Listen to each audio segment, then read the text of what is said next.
Hello friends, চলে এসেছি আরো একটা নতুন ব্লগ নিয়ে। এর আগে আমি ফ্যান ক্লিনিং ব্লগ বানিয়েছিলাম, আশা করছি তোমরা সেটা দেখেছো, ভালো লেগেছে। আর তারপরেই বলেছিলাম যে আমি বেডশিটটাকে আজকে চেঞ্জ করবো। তো দেখো, সব কাজ একটা ব্লগে দেখাতে গেলে ব্লগগুলো অনেক বড় বড় হয়ে যায়, আর তোমরা ভিডিওগুলো খুব একটা অত লম্বা ভিডিও দেখো না, দেখতেও পছন্দ করো না, সেই জন্য আমি পার্ট করে দিই। সো যাই হোক, দেখছো তো, ভেরি সরি, কথা বলার মাঝখানে কিরকম ডিস্টারবেন্স হচ্ছে। কাশিটা আরো বেশি ছিল, একটু কমেছে বাট এখনো আছে। খুব বেশিক্ষণ কথা বললে আমার কাশি এসে যাচ্ছে। তো যাই হোক, চলো কথা বলতে বলতে কাজটা চালু করে দিই। বিছানার চাদরটা প্রায় 1 মাস মতন হবে বিছানো, বেশ ভালো নোংরা হয়েছে, কিন্তু আমি চেঞ্জ করতে পারছি না, কারণ শরীরটা খারাপ ছিল, তুলতেই পারছিলাম না। আর বেডশিট তোলা মানে জানোই, চারটিখানি কথা নয়, আমার তো খুব বিরক্ত লাগে। তো যাই হোক, ফাইনালি আজকে ডিসাইড করলাম যে না, শরীরটা আজকে খারাপ বাট তবুও কাজ করার মতন আছে, আজকে করে ফেলি। তো পাখার হাওয়াটা তো একদমই কম ছিল, তোমাদেরকে বললামই।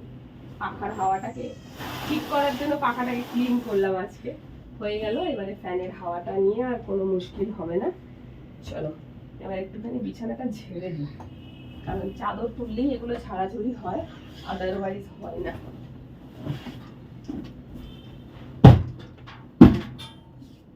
ওকে,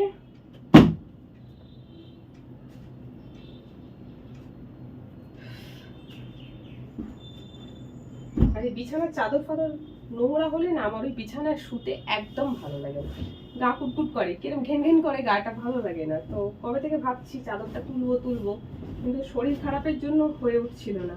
বাট ফাইনালি আজকে ঠিক করলাম যে না, আজকে করতে হবে কাজটা। আর কতদিন। দেখো, ফ্যান ক্লিন হয়ে গেছে, বললাম ফ্যানটা একটু চালাবো, হালকা করে ভুলে গেছি, কারণ গরম করছে, প্রচন্ড গরম।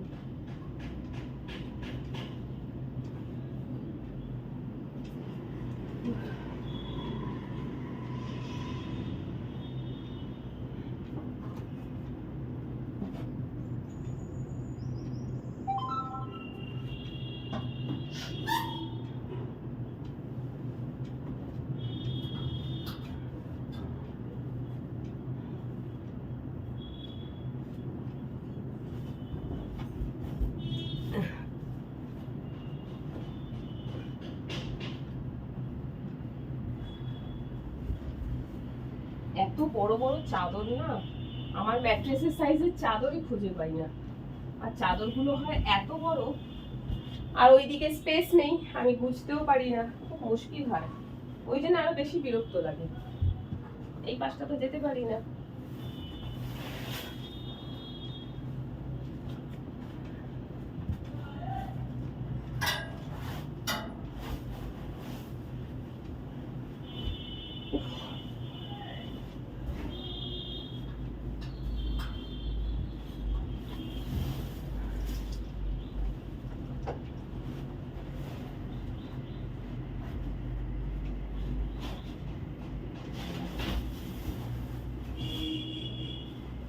উফ,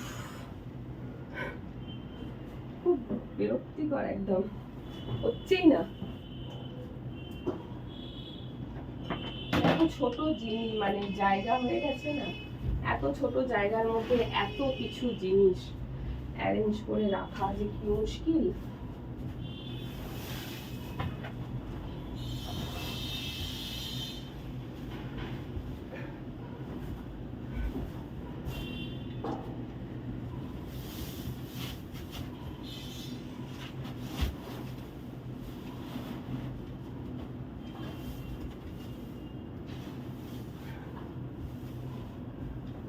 দেখো, উফ,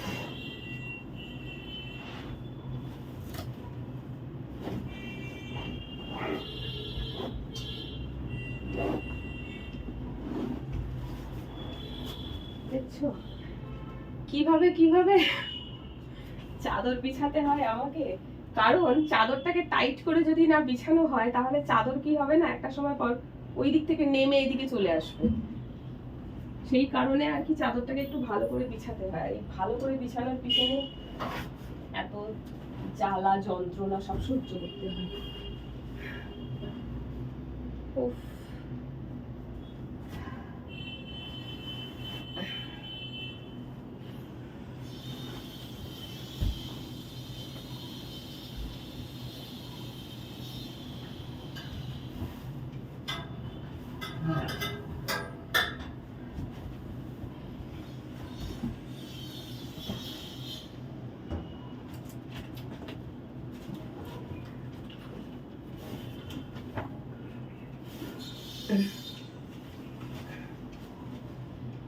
চলো। আমার কোমর একটা সাইড হলো কোনো মতে। আর এই শাড়ি পরে কাজ করা তো আরো বিরক্তিকর। শাড়ি পরে হওয়া কাজও হয় না, বিগড়ে যায়। এতে তো আরো মুভমেন্ট করতে অসুবিধা হয়, কিন্তু ভিডিওর জন্য পড়তে হয় আর কি। তোমরা বলবে তাহলে কেন পড়েছো? শুধুমাত্র তোমাদের জন্য পড়েছি, কারণ তোমরা বলো শাড়ি পরে ভিডিও দাও, শাড়ি পরে ভিডিও দাও। আর এই শাড়ি পরে ভিডিও করতে গেলে আমাদের এত কষ্ট হয়। আমাদের বলবো না, আমার হয়, কারণ আমার শাড়িতে একদম হ্যাবিট নেই, এই কারণে আমার বেশি কষ্ট হয়। তো যাই হোক, কোনো রকমের হলো কাজ।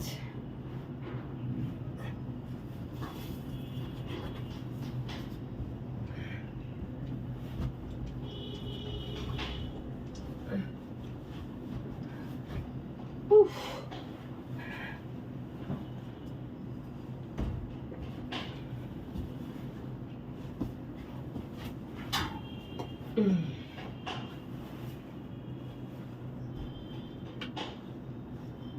চলো।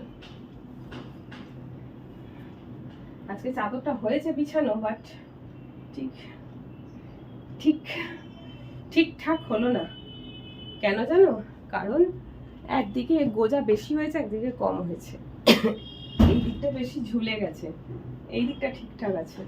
তো যাই হোক, আমি আজকে আর পারছি না, মোটামুটি এই অবধি থাক। আর এই যে ওপর থেকে বেডশিটটা দেখছো বিছিয়ে দেবো, এই বেডশিটটা এক্সট্রা ওপর থেকে বিছানো থাকে বলেই নিচের চাদরটা নোংরা কম হয়। আমার এখানে তো সোফা টোফা নেই, আলাদা করে বসারও কোনো জায়গা নেই, তো সবসময় বিছানার ওপরেই বসি। টুকটাক খাওয়া দাওয়া যেটা বলো সেটা বিছানার ওপরেই করি, সেই জন্য না চাদরটা বেশি নোংরা হয়। ব্যাস, আজকে এই অবধি, আর পাচ্ছি না। আর রীতিমতন হাঁফাচ্ছি পুরো শাড়িটা পরে। এবারে সেরকম কিছু কাজ নেই, এবারে যেটা করার সেটা হচ্ছে এই যে বিছানায় যে বালিশগুলো ছিল, সেই বালিশ টালিশগুলো সব তোমার ক্যামেরার পিছনে টেবিলের ওপর রাখা রয়েছে। বালিশগুলো সব ওখান থেকে এখানে আনতে হবে, এনে কুশন কভার যা আছে সব চেঞ্জ করে আবার নতুন করে পরাবো, পরিয়ে বেডে সাজিয়ে দেবো। ব্যাস, বাদ বাকি এবারে ঘরের নিচেটা ঝাড়ু পোছা করতে হবে। আজকে আর তার ভিডিও বানাচ্ছি না, আজকে এই অবধি। তোমরা দেখো কেমন লাগলো, কমেন্ট করে জানিও। টাটা।